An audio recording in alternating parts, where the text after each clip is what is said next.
On dit que vous êtes la moyenne des 5 personnes que vous fréquentez le plus. Vos revenus, vos habitudes, votre vision du monde, votre rapport à l'argent, tout cela est directement influencé par votre entourage. Je m'appelle Esther. En 70 années d'observation, j'ai vu des personnes talentueuses échouer, non pas par manque de compétences, mais à cause de leur entourage toxique.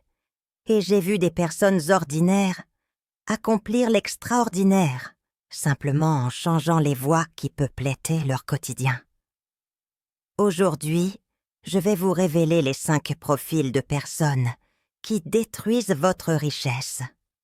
Pas avec violence, pas avec méchanceté, mais goutte après goutte, ils percent votre cli, ce récipient spirituel qui devrait contenir votre abondance.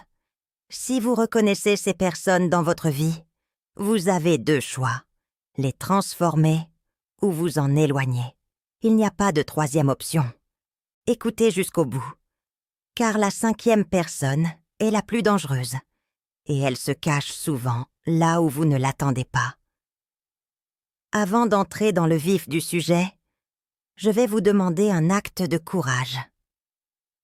Dans les commentaires sous cette vidéo, écrivez le type, pas le nom, de la personne dans votre vie qui critique systématiquement vos projets.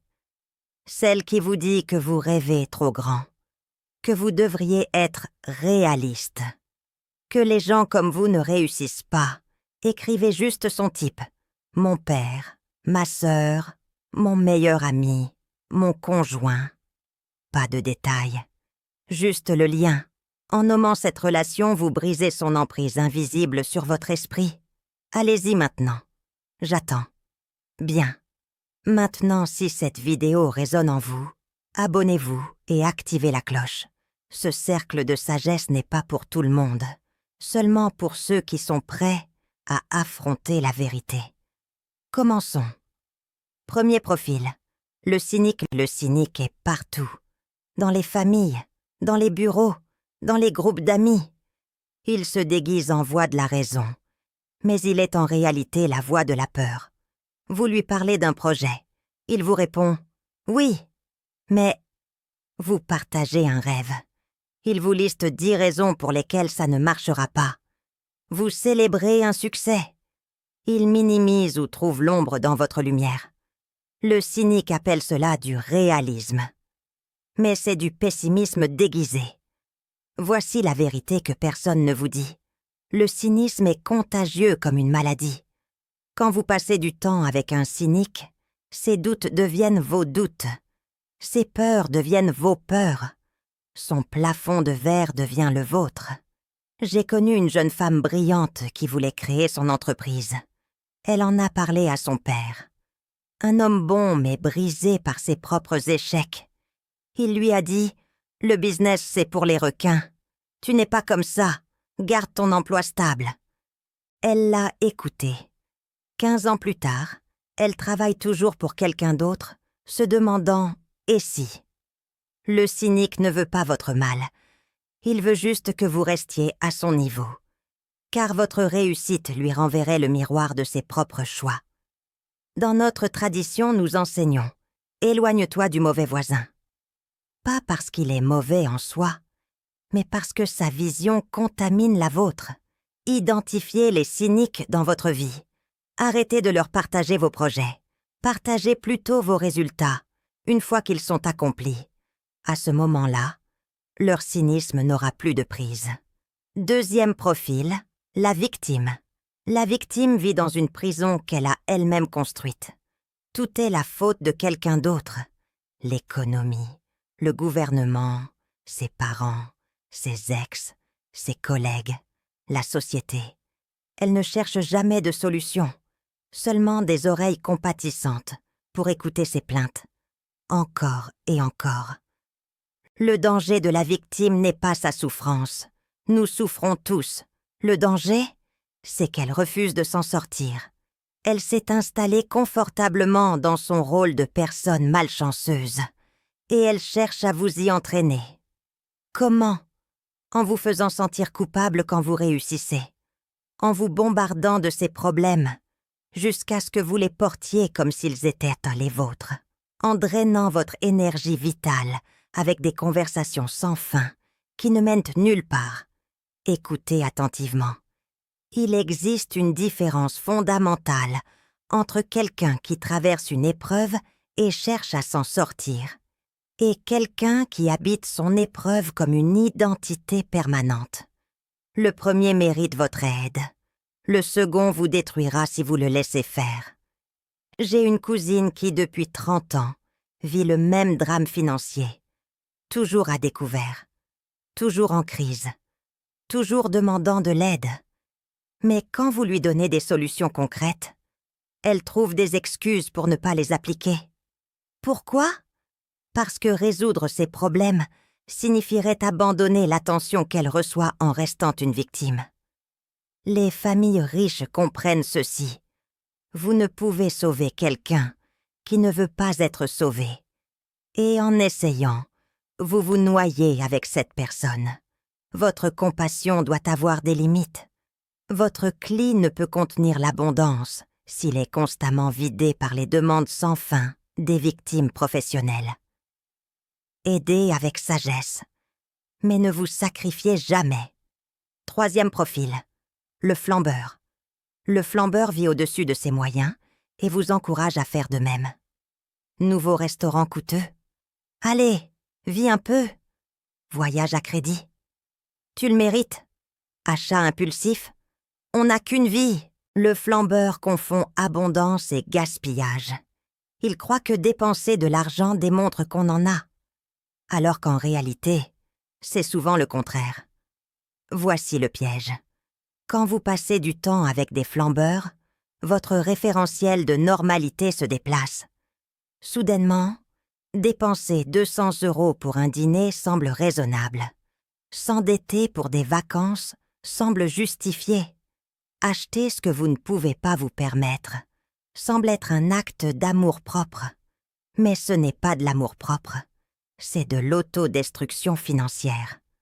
Dans ma famille, nous avons un principe sacré. Ne mange jamais le blé destiné au semail. Chaque euro dépensé dans la consommation ostentatoire est un euro volé à votre liberté future. Le flambeur ne comprend pas ce principe. Il vit pour aujourd'hui, sans penser à demain. Et il trouve normal que vous fassiez de même. J'ai vu des amitiés entières, construites sur la dépense commune. Des groupes qui se retrouvent uniquement pour consommer ensemble. Restaurants, bars, shopping, voyages. Quand l'un d'eux dit « Je dois économiser ce mois-ci », il est moqué, exclu ou poussé à céder. Ces personnes ne sont pas vos amis. Ce sont vos complices dans votre propre appauvrissement. Les vrais amis respectent vos limites financières. Ils proposent des activités qui ne vous ruinent pas. Ils célèbrent votre discipline, pas votre extravagance. Si votre cercle social vous pousse constamment à dépenser, c'est un cercle toxique. Point final. Quatrième profil, l'envieux. L'envieux est le plus dangereux spirituellement. Dans notre tradition, nous l'appelons le porteur du Ayin Hara, le mauvais œil. L'envieux ne vous attaque pas ouvertement. Il sourit. Il vous félicite. Mais derrière ces mots, il y a un venin invisible. Vous partagez une bonne nouvelle. Il répond « Ah, c'est bien. Mais attention, ça ne dure jamais. » Vous réussissez quelque chose. Il trouve immédiatement un moyen de ramener la conversation à lui-même. Vous achetez quelque chose de beau. Il vous fait remarquer un défaut que vous n'aviez pas vu. L'envieux ne supporte pas votre lumière. Votre succès lui renvoie l'image de ses propres manquements. Alors, consciemment ou inconsciemment, il cherche à éteindre cette lumière. Voici ce que la psychologie moderne confirme et que nos ancêtres savaient depuis toujours. L'énergie suit l'attention. Quand quelqu'un vous regarde avec envie, il crée une fuite énergétique dans votre cli. Ce n'est pas de la superstition. C'est une réalité spirituelle que vous ressentez sans pouvoir la nommer. Après avoir partagé une réussite avec certaines personnes, vous vous sentez soudainement vidé, anxieux ou doutant de vous-même. C'est le Ayin Hara en action. Les familles qui préservent leur abondance de génération en génération pratiquent la discrétion. Elles ne partagent pas leur succès avec tout le monde, seulement avec ceux qui sont capables de se réjouir véritablement. Comment reconnaître un envieux? Simple. Observez comment il réagit quand quelque chose de bon vous arrive. S'il minimise, compare ou change rapidement de sujet, c'est un envieux. Ne partagez plus rien de précieux avec cette personne. Votre silence les protégera autant qu'il vous protégera. 5e profil. Le chronophage est le tueur silencieux de votre richesse. Il ne touche pas à votre argent. Il vole quelque chose de bien plus précieux, votre temps. Le temps est votre capital le plus rare. Vous pouvez toujours gagner plus d'argent, mais vous ne pouvez jamais récupérer une heure perdue. Le chronophage est cette personne qui vous appelle pour des conversations sans fin, qui débarque sans prévenir et s'installe pour des heures, qui vous sollicite constamment pour des urgences qui ne sont jamais vraiment urgentes.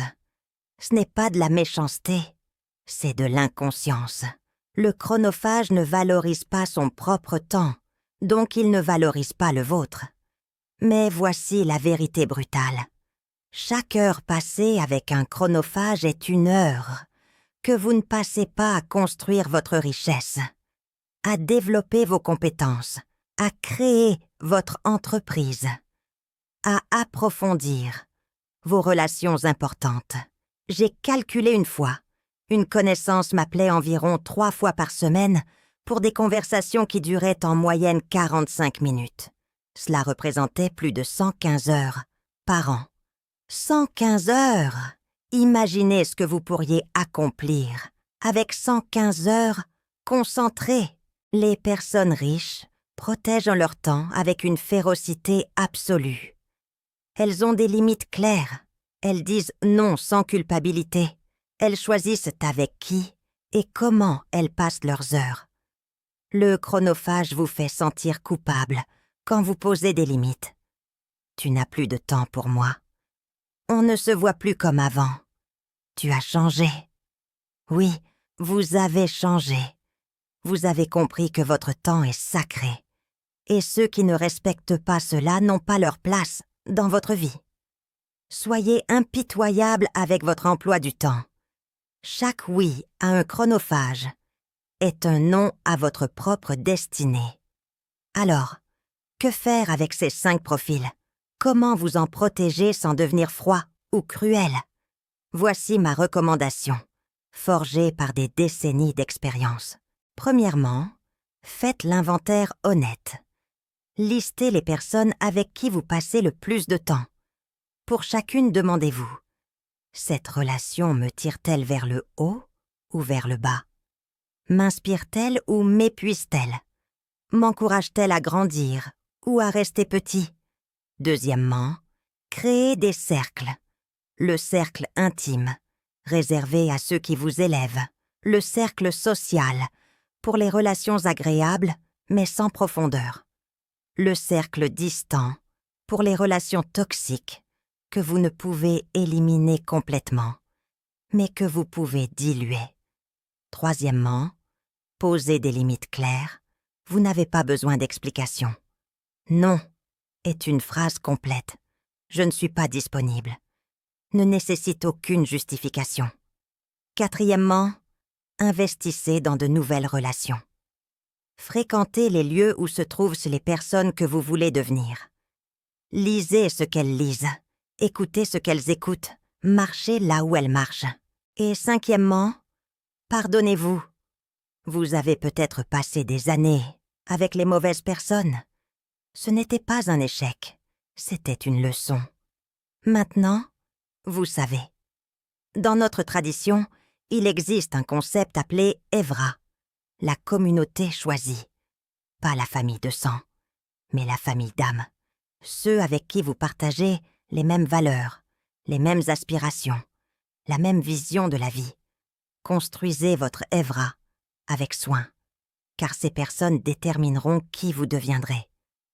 Mes amis, protégez votre cli. Ne laissez pas ces 5 profils y percer des trous. Votre abondance dépend autant de qui vous éloignez que de qui vous attirez. Avant de partir, une bénédiction courte. Que vous ayez le discernement de reconnaître qui vous élève et qui vous diminue. Que vous ayez le courage de poser les limites nécessaires et que vous attiriez dans votre vie des âmes qui célèbrent votre lumière sans chercher à l'éteindre. Abonnez-vous, activez la cloche et partagez cette vidéo avec quelqu'un qui a besoin de l'entendre. Shalom.